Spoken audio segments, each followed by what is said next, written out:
ব্যক্তিদের কিছু উদ্ধৃতি আজকে শেষ বা অন্তিম পর্ব। আমরা আগের পর্বে 10টি বিষয়ে বা 10টি পয়েন্ট আমরা ডিসকাশন করেছিলাম।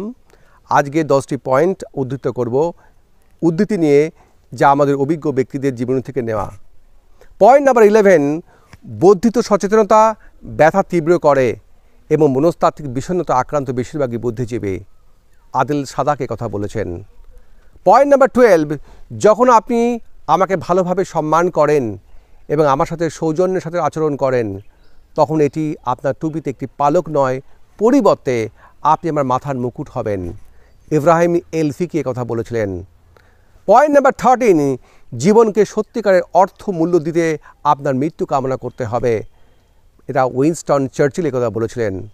পয়েন্ট নাম্বার 14, কথায় উদারতা আত্মবিশ্বাস তৈরি করে এবং চিন্তাভাবনার উদারতা প্রতিটা অসুবিধার সমাধান করে এবং দেওয়ার ক্ষেত্রে দয়া ভালোবাসা সৃষ্টি করে।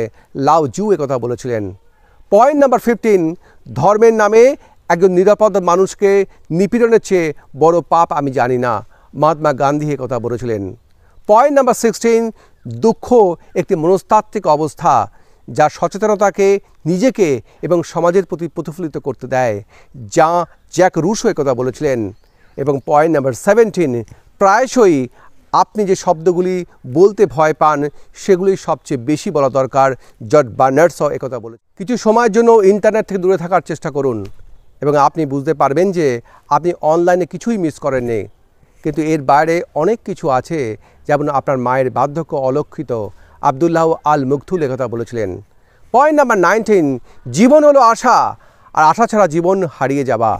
প্লেটো একথা বলেছিলেন। এবং পয়েন্ট নাম্বার 20, হাসি ছাড়া একটি দিন নষ্ট।